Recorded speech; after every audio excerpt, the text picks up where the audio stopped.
देखो अब चलो प्लान पे आते हैं, थोड़ा एडवांस में प्लान बना लें। बाकी सब हम डिस्कस कर चुके हैं, क्या क्या हो सकता है, क्या क्या गवर्नमेंट ला सकती है, कहाँ पे फोकस रह सकता है, पैसे इतने हैं भी कि नहीं हैं। ठीक है, सब कुछ हम डिस्कस कर चुके हैं। सबसे पहली चीज़ कल हमने बात की थी कि टेक्निकल पैटर्न पे आते हैं, बाकी सब अगर साइड कर दें तो। टेक्निकल पैटर्न यहाँ पे ये ख़राब हो गया, कल गैप डाउन भी हुआ, डोजी बना दिया। ठीक है, शॉर्ट स्क्वीज वाला मामला था। और अगर ये हमने बात की थी डोजी बनेगा तो फिर से सेलिंग चलेगी जब तक हम 600-620 की रेंज के ऊपर नहीं जाते। ठीक है, तो जब तक उसके ऊपर नहीं जाते हैं ये वाली कैंडल फिर से रेप्लिकेट कर सकती है। अगर हम पॉइंट वाइज देखें तो 850 से ये समझो 550 तक गई तो ये 250 पॉइंट। ठीक है, 250 पॉइंट और यहाँ पे जगह बनती है इस हिसाब से, तो 200 तक यहाँ पे नेक्स्ट सपोर्ट आ रहा है बड़ा। ठीक है, पहला टेक्निकल पैटर्न ये है। दूसरा, जैसे हमने रिलायंस में देखा, ठीक है, वैसे अगर हम देखते हैं बाकी बड़े स्टॉक्स में भी पैटर्न आ जाते हैं। जैसे टीसीएस में हमने देखा, कल भी एक अर्ली प्रॉफिट बुकिंग थी, आज भी सुबह सुबह वहीं पे सपोर्ट लिया है जहाँ पे कल लिया है।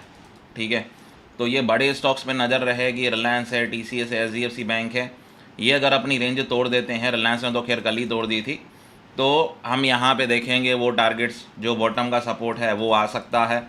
कल का लो टूटने पे भी नई सेलिंग शुरू होगी। जो कल के स्टॉप लॉस से बाय में होंगे वो अपनी पोजीशन छोड़ेंगे, वहीं पे प्रेशर बन जाएगा। अब थोड़ा सा बजट वाइज देख लें। ठीक है, टेक्निकल पैटर्न ये हमने कल भी बात की थी, थोड़ा सा हम बजट वाइज देख लें तो स्लो बाइंग। ठीक है, अगर स्लो बाइंग होती है तो वो सेलिंग अपॉर्चुनिटी होगी। ठीक है, अगर समझो स्लोली यहाँ पे मार्केट ऊपर जा रहा है तो फिर वो सेलिंग अपॉर्चुनिटी होगी।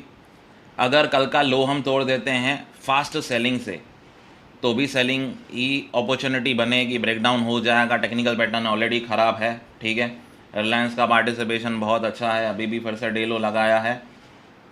अगर स्लो सेलिंग रहती है, ठीक है, जैसे अभी भी आप देख रहे हो ये सेलिंग स्लो है, तो फिर यहाँ पे बार बार स्पाइक आ रहे हैं, तो स्लो सेलिंग ये यहाँ पे बाइंग स्कैल्पिंग के लिए यूज़ की जा सकती है।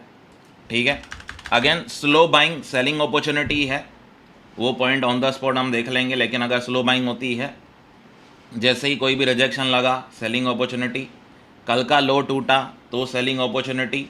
ठीक है, फास्ट सेलिंग होगी, ऑब्वियसली कल का लो टूटता है तो फास्ट सेलिंग होगी, तो वो सेम चीज़ हो गई, सेलिंग अपॉर्चुनिटी। सिर्फ यहाँ पे स्लो सेलिंग ही बाइंग अपॉर्चुनिटी है, वो भी स्कैल्पिंग के लिए।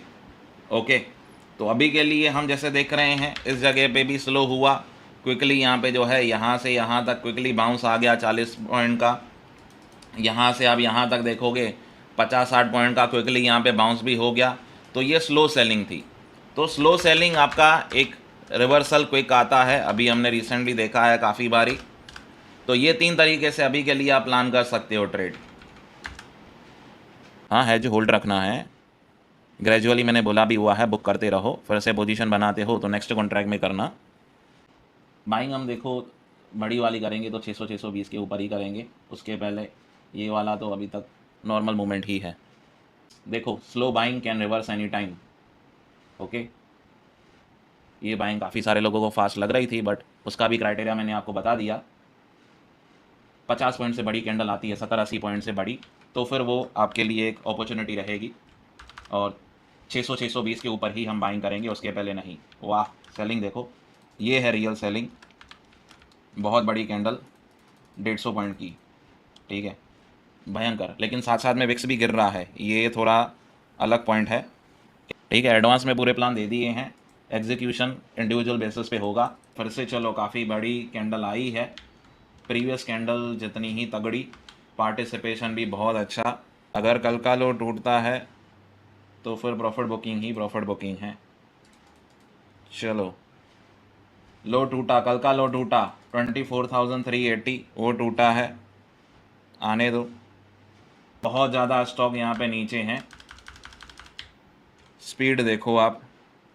चलो कुछ तो मूवमेंट दिया, चलो 300 के नीचे, कम ऑन, 300 के नीचे 200 तक कोई बड़ा सपोर्ट नहीं है, लेके आओ वापस। चलो फाइनली बजट जैसा लग रहा है, विक्स आप देखोगे 1580 तक आ चुका है। ठीक है, अपना हेज जिंदाबाद। प्रीमियम्स देखो बहुत ज़बरदस्त बड़े हैं। पी साइड के अपने 70-30 हेज बनाया था। न्यू हेज की भी यहाँ पे हमने बात की थी, कर सकते हैं। और न्यू कॉन्ट्रैक्ट रखना, न्यू कॉन्ट्रैक्ट में भी 70-80% बड़े हैं। और हमने जो 16 तारीख को बनाए थे वो वाले 100% ऊपर हैं। ठीक है, 226 का लो लग चुका है, प्रॉफिट बुक करना है कर दो। प्रॉफिट बुकिंग चाहिए थी। कल की कैलकुलेशन याद करो, कल की कैलकुलेशन याद है सबको? हमने बोला सब साइड कर दो, बजट साइड कर दो। ये वाली कैंडल, ठीक है, बहुत बड़ा रिवर्सल डोजी आई है। यही कैंडल रेप्लिकेट होगी, यहाँ पे कॉपी पेस्ट होगी। ये पैटर्न 10 में से 7 बार चलता है, ये भी हो गया। ठीक है, कल की कैलकुलेशन में बोला था, देख लेना। और एग्जैक्टली वो हुआ है। 200 का टारगेट भी समझो आ ही गया, 205 का लो। 200 के नीचे जाता है तो आपका 150 पॉइंट का टारगेट और निकलेगा। जितनी भी पॉइंट हमने डिस्कस की थी सारी चली हैं। ठीक है, हमने 3 चीज़ें बात की थी सेलिंग की कल भी, वो भी चली, पैटर्न भी चल गया। इसके बाद डे लो टूटेगा विथ बिग कैंडल, वो भी हमने बात की थी, सेलिंग चलेगी। ठीक है, और स्लो बाइंग है, वो भी सेलिंग की ही अपॉर्चुनिटी होगी। बाइंग सिर्फ और सिर्फ हम करेंगे 600-620 के ऊपर, ये भी कल हमने बात की थी, वो भी परफेक्ट चला। जितना प्लान था बजट वाइज एग्जीक्यूट हो गया। 200 स्पॉट में टूटता है, उसके नीचे 150 पॉइंट की और जगह होगी। 24,050 तक यहाँ पे नेक्स्ट सपोर्ट आ रहा है। अपना वाला प्रीमियम देखो 150 तक होके आया है, 24,000 का पी। और 24,300 वाला भी दिलाया था, वो भी यहाँ पे 100% ऊपर है। मज़े ही मज़े, यस। चलो कम ऑन, 115 आ चुका है, हमें चाहिए 24,050। 24,080 आ चुका है, 74 का लो। 200 के नीचे हमने बात की थी, आ जाएगा यहाँ पे 50 तक। 24 पॉइंट से टारगेट बचा हुआ है, 24 पॉइंट से अपना टारगेट रहा है, लेकिन फिर भी अच्छा मूवमेंट है।